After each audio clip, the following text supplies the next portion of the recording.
I'm Michael. I'd just begun one of the strangest summers of my life. I'd enrolled in a boarding school in a remote town, far from the city, far from my family. From the moment I stepped out of the car, I sensed that this school was no ordinary educational institution. At first glance, everything was orderly. Green lawns, clean buildings, a sprawling campus. But the moment I stepped inside, it was as if I'd stepped through a door to another world. I felt a heavy chill in the air. It was as if the walls, ceiling, and hallways were watching me. An emptiness touched my soul. Greetings, friends. Today we'll witness Michael, who is on the verge of losing his mind in a dark and mysterious boarding school, and his struggle with a shadow. You're placed in a dark and oppressive school for your education, but just like this school, the people here are not normal. In fact, perhaps there aren't even any people. To unravel the mysteries, let's hear a little from Michael while you subscribe to the Abluka channel. That day, I carried my suitcase to my room. The dormitory was 2 stories high, with rooms opening onto long, narrow corridors. When I first entered, the cold, damp texture of the walls immediately caught my attention. I opened my eyes. Everything seemed orderly, but something was missing, or maybe it was too much. I couldn't explain it. Perhaps there was a shadow of the past lurking deep within. All the students in the dormitory seemed silent and withdrawn. No smiles, only curious, uneasy glances. As I loaded my suitcase into my room, I noticed a fine layer of dust on the bed. Hasn't this place been unused for a long time? I thought, but the attendant next to me acted casually. Everything's fine, Michael. You'll meet the students after dinner. You'll like your room, you'll get used to it, he said. But I knew something wasn't right. An educational institution, an ordinary school, an ordinary dormitory, shouldn't feel like this, shouldn't put such a heavy strain on a person's soul. The first dinner took place in the large dining room. The children were seated in their own groups. Everyone was quiet, but their gazes caught my attention. It was as if everyone was watching each other, simultaneously afraid of something. Such a silent crowd created a strange uneasiness. I noticed a boy named David sitting at the next table. He was quiet, reserved, tall, and had a deep sadness in his eyes. When our eyes met, he merely nodded briefly. Even that nod seemed like a warning. Nothing here is what it seems. After dinner, I returned to my room. As I unpacked my suitcase, even the evening light streaming through the window cast an unsettling shadow in the dormitory room. Books on the shelves, a few clothes in the closets. Everything seemed ordinary, but there was a chill in the room, a kind of silence I couldn't explain. The only thing that broke the silence was a distant footstep coming from the corridors. But when I looked around carefully, there was no one. Footsteps, as if someone was walking, but they weren't visible. Michael was certainly deeply affected by the footsteps, but he wished they had remained silent. People don't understand this. In a crowded boarding school, nothing as ordinary as a simple footstep should be heard. Perhaps someone was just trying to get a drink of water at that moment, but an old hinged door would change everything. As I sat on my bed, I felt my heart pound for the first time. On the one hand, I had begun a new adventure, new friends, new knowledge, a new life.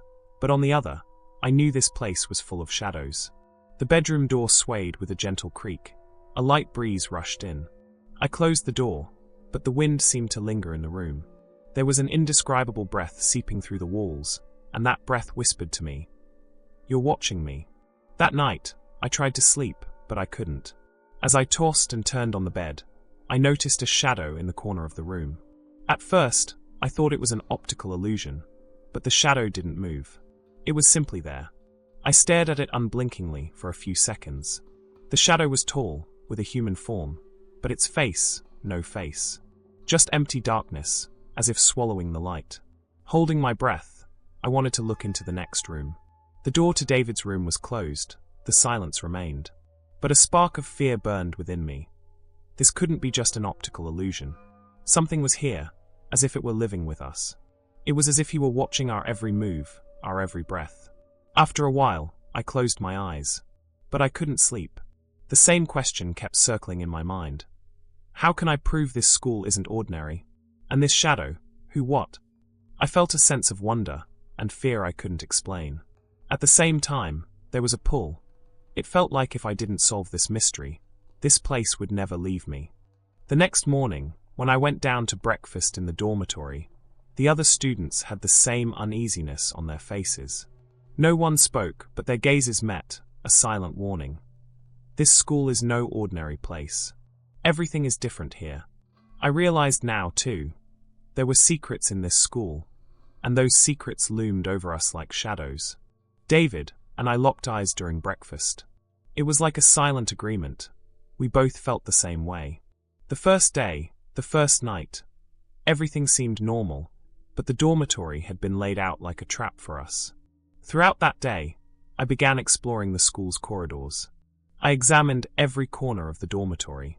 Old paint stains on the walls, cracked areas, a layer of dust on the floor. It acted as if something had been hiding for years, but no one had noticed. My eyes were constantly darting around, my ears listening to the silence. But every corner, every shadow whispered, "Don't forget me, I'm here." As evening approached, when I returned to my room, I realized that the dormitory now looked completely different to me.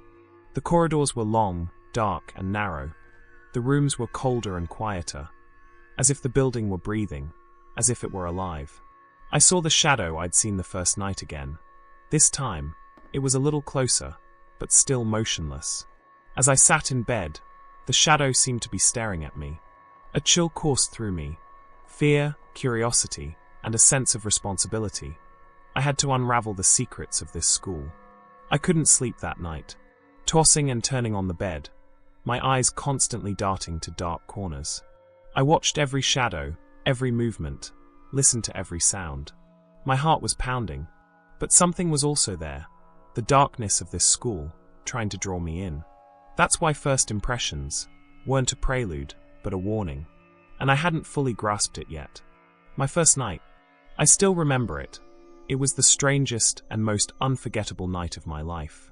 During the day, that dormitory looked like an ordinary school. The students were quiet, the teachers were serious, and the rooms were tidy. But when night came, things changed completely. You didn't notice it at first. Everything acted as if it were normal, but as your eyes adjusted to the darkness, that's when you realized this was no ordinary place. I lay down on my bed. The temperature in the room was slowly dropping. A light breeze coming in from the window brushed against the walls, spreading into the room like a cold breeze. At first, I thought it was normal, but then I realized, even though the door was locked, it felt like someone else was moving around. Footsteps echoed across the wooden floor, but when I looked around carefully, there was no one there. A strange uneasiness crept up inside me. My heart was beating rapidly. Those who have lived through it know that sometimes, when you see something you can't believe, you rub your eyes and look back at it. It's a terrible feeling, a terrible fear, unless what you see is happy. Michael wasn't lucky enough to be happy, because this wasn't just a school. Suddenly, a shadow appeared at the corner of my bed. At first, I thought it was an optical illusion. I rubbed my eyes and looked again. But the shadow was still there. It was tall, with a human-like posture, but it had no face. Like an empty sack, or a dark silhouette, swallowing the light, leaving no detail. I held my breath and looked into the next room. David's room was closed. The silence remained. But the shadow was staring at me, as if testing me. The footsteps grew louder. The shadow moved around the room, as if hovering over each student, silently reminding them of its presence. The door swayed gently, cabinets opened and closed of their own accord. Books fell from the shelves, but the strange thing was that nothing toppled logically. It was as if an invisible hand were pushing or manipulating the objects. Then I noticed movement. A small table at the side of the bed turned as if of its own volition. It shifted with a slight creak. My heart nearly burst. I closed my eyes and tried to breathe deeply, but even my breathing was muffled. The shadow moved slowly across the room, silent but with a firm will. Its footsteps echoed on the floorboards, creating a rhythm throughout the room. I decided to wake David. I walked over slowly and nudged him. "David, get up, look at this." But when David woke up, he saw nothing. His eyes were still half-lidded, and his first reaction was, "Michael, were you dreaming again?" But I wasn't dreaming. This was real. And in that moment, I realized that this dormitory wasn't just a building. It was a living, breathing entity, making its own rules. Throughout that night, I observed silently. The shadow would wander between the beds, hover over each student, and then silently vanish. But even when it vanished, its effect lingered. A strong, damp, burning smell lingered in the room. This smell, like a mixture of the past and death. Later that night, David and I could no longer bear the silence. We decided to leave the room and walk down the hallway. With each step, the wooden floor creaked, but the place seemed completely empty. The corridors grew longer, the shadows lengthened, and we walked, unsure of where to go.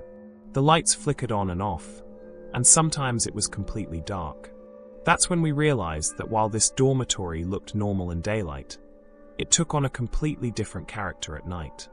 Footsteps echoed through the hallway, but no one was visible. Sometimes a shadow hurried past us. Sometimes a closet door slammed, as if toying with us. David was trembling, but so was I. A mixture of fear, adrenaline, and curiosity gripped us. And in that moment we decided, we will pursue these events. Because if we can't solve this figure's mystery, this dormitory won't let us go. What happened that first night was only the beginning. Later that night, I dreamed of tunnels beneath the dormitory. A chained man was crying out for help. And each dream made me more anxious, more curious. David was having the same dream. It's actually perfectly normal for Michael to have this kind of dream, because it was the only thing going on in his head. The fact that David had the same dream made it even more strange. It was as if there was a power that could even interfere with his dreams. Was this power behind those rusty hinges? Towards the end of the night, when we returned to the dormitory room, the shadow was still lingering in the corner. But we wouldn't just watch it anymore. We would record every move, every sound, follow every clue. Because this dormitory was no ordinary school. And we knew it now. Throughout the next day, our eyes constantly followed the shadows in the room and the hallway. But by evening, the real adventure had begun. Later that night, we noticed an old door in the far corner of the dormitory. It had rusted hinges and an old lock, long since disused. But something told me this was no ordinary door. "Michael, what could this be?" David whispered. His eyes were wide with fear, yet filled with curiosity. We approached the door and examined the lock. There was an old, rusty keyhole. What sounded strange was the faint draft of air behind it. It was as if a breath, long trapped inside, was seeping under it. I turned on the flashlight and gently pushed the door open. A faint creak echoed throughout the corridor. Looking inside, I saw a dark staircase, stone steps, a damp smell, and a heavy silence. A secret passage leading down to the basement. I could hear David breathing. He was trembling. But we both felt the same. This was the place that held all the dormitory's secrets. As we took our first step, the steps creaked beneath us. With each step, the silence deepened. The flashlight's light revealed strange symbols etched into the walls. Circles, lines, unknown writing. As if someone who had come here had left their mark, their horror, and their cries for help. Some symbols were chained to human figures. Others formed intricate geometric patterns. At the end of the tunnel, we saw a completely caved-in area. Piles of stone, broken and rusted chains, a shattered helmet. As if a fight had taken place here, a death had occurred, and then all was forgotten. We paused for a moment, held our breath, and looked at each other. David's eyes were filled with fear and awe. Mine were no different. But there was no stopping. We stepped inside and began to move through the tunnel's narrow corridors. With each step, the light from our flashlight hit the stone walls, magnifying the shadows and reinforcing the feeling that the figure could emerge at any moment. And just then, I heard footsteps. But this time it was different. This wasn't just a dream in the dormitory. The voices came in a slow, deep, and precise rhythm. When I looked back, the figure was gone. But we could feel its presence. A force that could touch us at any moment, that could manipulate every shadow, invisible yet deadly. I looked more closely at the symbols carved into the walls. Some spoke volumes, figures bound by chains like cries for help. Others were incomprehensible, like a warning, a threat, and a reminder all rolled into one. I felt David tremble, grabbed his arm, and whispered quietly, "We don't have to turn back from here. But we have to be careful. This place is watching us." At the end of the tunnel was a caved-in area. We saw rusty chains, broken helmets, and rotten pieces of bone on the ground. At that moment, our flashlight flickered, and a shadow swept past us. David was about to scream, but neither of us spoke. We held our breath and followed the movement. There was no figure, but we could sense its presence. Our eyes darted behind every stone, every shadow. At that very moment, a heavy hum echoed from behind. The tunnel seemed to be holding its own breath. We took 2 steps back and flickered, turning our flashlights forward. At that moment, a silhouette emerged from the darkest corner of the tunnel. A tall, blank-faced, eyeless figure. But this time, it wasn't just staring, it was moving. Its steps weren't silent. They seemed to exert a force on the ground. The stones seemed to shift of their own accord. David looked at me and trembled. "Michael, is this real?" "Yes," I said. But it was too late to turn back now. The figure stopped in the middle of the tunnel, and in that moment, an invisible force descended upon us. It pressed down on our flashlights as if to snatch them from our grasp, stifling our breath, restricting our movement. I felt a pang of panic, yet I was also captivated. Standing before this force, this figure's dark and angry presence, was a deadly yet profound experience. For a moment, we dropped the flashlights. The light reflected on the tunnel's stone walls, and for a moment, I saw the figure's face. A face covered in mud, angry and pained. The face of a worker who had been unable to find peace for years. In that moment, I realized, this figure wasn't just a ghost, but a fragment of the past, a forgotten tragedy. One of the walls cracked, and stones began to fall. We fled, desperately trying to escape. When we reached the tunnel entrance, we closed the door and piled it with stones.